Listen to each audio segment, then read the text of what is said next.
If you've ever wanted to grow enough grapes to make your own wine, this isn't the video for you. I'm just gonna show you how to grow enough to snack on in your own backyard. Kevin Spiritu here, AKA the Grape Father. Welcome to my backyard. This is my very first cluster of grapes on what's been a 3-year journey. So this video is gonna be what you should know before you grow grapes, because it is quite a journey. You're probably not gonna get them in the first year. We're gonna cover what that planting timeline looks like, what kind of varieties you need to choose, and importantly, the soil and pruning techniques that will allow you to get some of these juicy grapes. So the most important thing to know is sunlight. Without it, of course, most plants won't survive well, but grapes will not produce well at all. In fact, I'll show you a little bit later on, some of my more shaded out grapes, they're trash. They don't have any fruit on them whatsoever.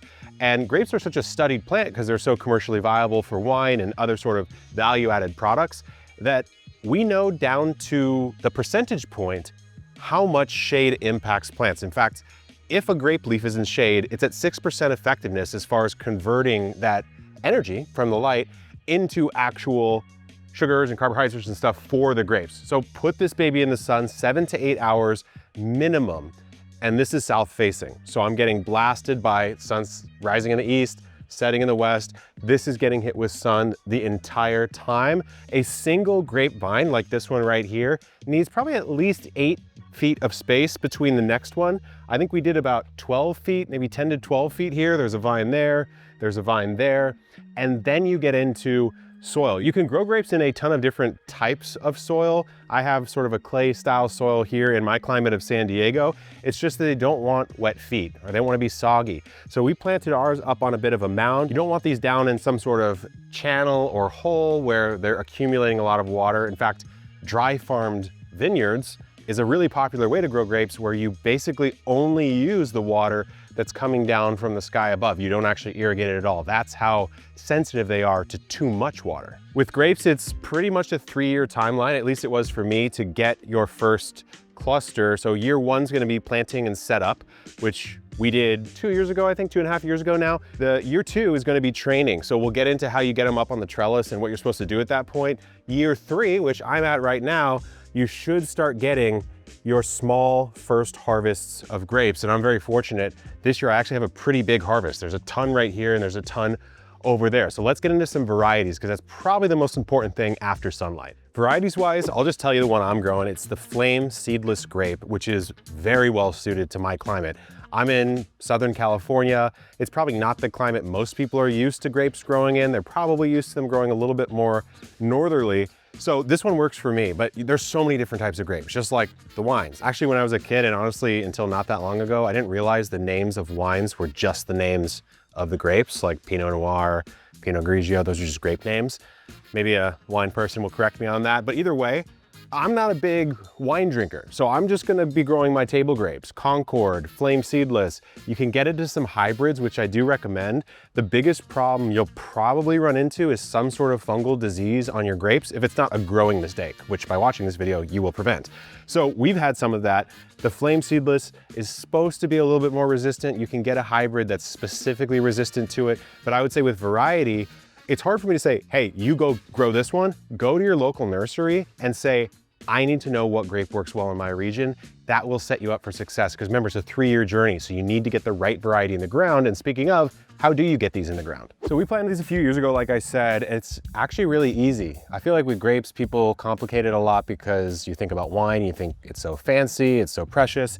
No, what we did is we dug some holes. We actually didn't put too much fertilizer in the ground at all. We put some compost and some organic matter in these holes, plopped them here. I think if I was to redo this, I would put it a little bit closer to my fence here because you can see the main stem had to bend a little bit, and that's really what year one's about, is getting the main stem up to your trellising system. So I would have planted it a little closer. The positioning does really matter because of course grapes need to be grown on some kind of support structure. There's 1,000,001 ways to do it. You definitely don't have to set up like a viticulture level system. And to show you how we did it, pretty inexpensively, I might add. I'm gonna bring in Paul from the team who set up the Epic grape trellis. So for this backyard home system, we went super simple. We're using stainless steel braided cable that runs the entire length of the wall. It's perfect for your first time as you're just letting the grape stretch out. The stainless steel cable is set into the wall with these stainless steel anchors. Those are offset a little bit from the wall, but the idea is that you want the grape to really creep out and gain that foliage for the grape production. So you'll see throughout the trellis, we have jute cord that is tying the vines to the trellis, and it works perfectly. Let's get into pruning, and the first caveat I'll make is I am certainly not a master grape pruner, but I've gotten grapes in the time it's supposed to take to get grapes, so that's pretty good, right? So what you need to know is the first year is very different than the years thereafter. What you do in the first year when you plant the grape is you'll have a shoot. This was the shoot, but you might have more than one shoot. So what you'll want to do is prune it down to one shoot, plant it, and get this shoot up to about here or so. That shoot is basically going to become your trunk. That is going to be there for as long as your grapevine is there. Once you get to that point, you get into growing it over the trellis. So then in year 2, you are going to take your main stem, and there's going to be these lateral shoots. We'll call those cordons, I believe is their name.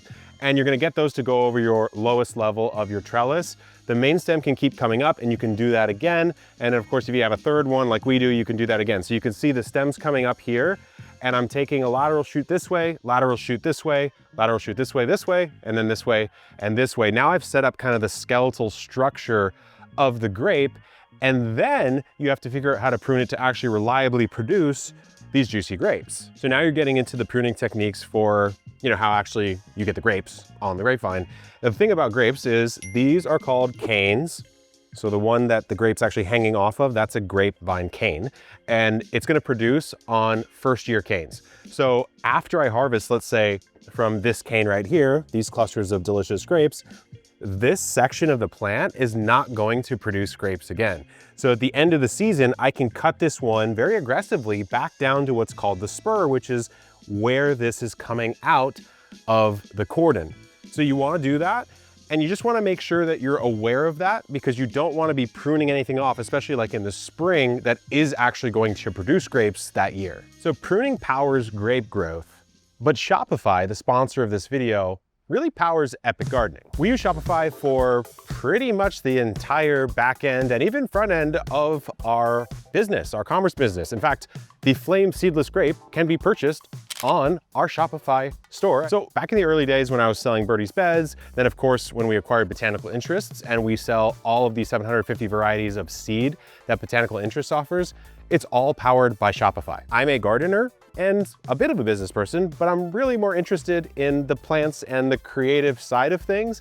So for me, using Shopify to help manage our orders, sales tax, inventory locations, warehouse, shipping, customer service, all that kind of stuff has been immensely valuable, especially when we were starting out with a smaller team. We've even used some of their point of sale tools when we were up at a garden conference selling some of our goods directly to some of you guys who came out to see us. So it's really an all-in-one solution that has been massively, massively helpful. So if you're a business owner that wants to power your business, we wholeheartedly recommend Shopify. You can grab a trial at shopify.com/epic gardening. That's shopify.com/epic gardening. And now let's get back to the grapes. Backyard grape problems. There's probably a lot that you could run into. Maybe overwatering would be one. Doesn't really need that much once it's established.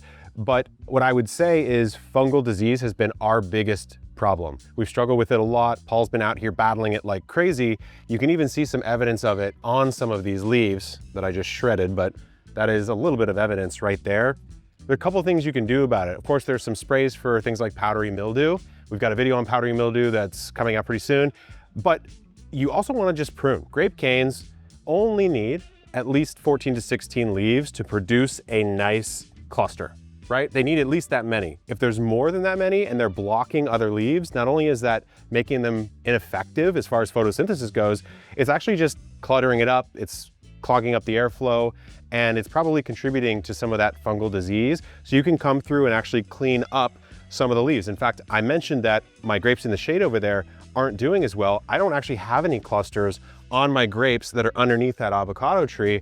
Why? Because the magical scientists that study grapes know that a grape leaf in shade is 6% as effective photosynthetically as one that's in the sun. So there's really no point to even letting it be there. So pruning is super important, but the fungal disease, sometimes it gets you and you just gotta keep on it. Well, we are at the point that I've been waiting for 3 years. It's eating your grapes, harvesting your grapes. How do you know if they're ready to go? Well, this is a flame seedless grape, so it is a red grape, and of course it's getting red. That's your biggest clue. And I just kind of come through and taste test them, right? So you can see these ones, this cluster, I could probably take the whole cluster right now. The one that's over there, you can see the color difference. Some of them are probably fine, but I'd rather just let that whole thing ripen up a little bit more. Taste is absolutely amazing. For me as a kid, I don't know about you guys, but I used to freeze these and I thought that was a delicious treat. I might freeze a couple of these, but they taste absolutely amazing. I highly recommend. It's so rewarding to grow grapes, even though it is a little bit more complicated than some of the other fruit trees. And speaking of, you can check out our entire fruit tree guide playlist right there. Thank you to Shopify for sponsoring this video. You can grab a flame seedless grape from Epic Gardening delivered directly to your door at shop.epicgardening.com, powered by Shopify. And until next time, good luck in the garden and keep on graping.